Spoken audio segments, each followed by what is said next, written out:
पुन्हा एकदा आपण हे दृश्य पाहतोय, लोकल मधून एक महिला पडलेली आहे। सँडहर्स रोड ते आणि भायखळा दरम्यान अपघात घडलाय। गर्दीमुळे लोकल मधून महिला पडल्याची माहिती मिळते।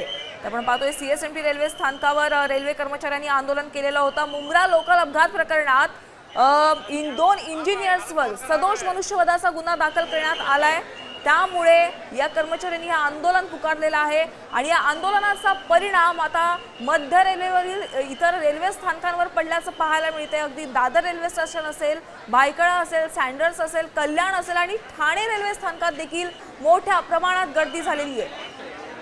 मध्य रेल्वेवर अपघातही झालेला आहे। लोकल मधून जवळपास 3 ते 4 प्रवासी पडलेले आहेत। या गर्दीमुळे लोकल मधून 3 ते 4 प्रवासी पडलेले आहेत। मध्य रेल्वे स्थानकावर प्रवाशांची मोठ्या प्रमाणात गर्दी दिसून येते।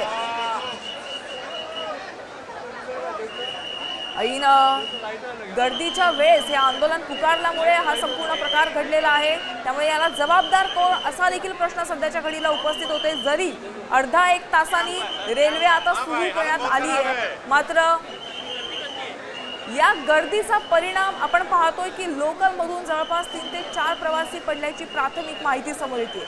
सँडहर्स रोड आणि भायखळा दरम्यान हा अपघात घडलेला आहे। ऐन गर्दीच्या वेळेस आंदोलन सुरू केलं, त्यामुळे चाकरमान्यांचे हाल होतात आणि याचाच फटका त्या मध्य आणि हार्बर मार्गावर देखील पडतोय। तर लोकल गाड्या काही वेळेपुरते एकाच जागेवर उभ्या होत्या, त्यामुळे या ठिकाणी विविध रेल्वे स्थानकांवर मोठ्या प्रमाणात गर्दी झालेली होती आणि या गर्दीमुळे लोकल मधून पडून जवळपास 3 ते 4 प्रवासी लोकलमधून पडलेले आहेत। रेल्वे कर्मचाऱ्यांचा प्रवाशांना फटका बसला असंच म्हणावं लागेल, कारण की रेल्वे कर्मचाऱ्यांनी हे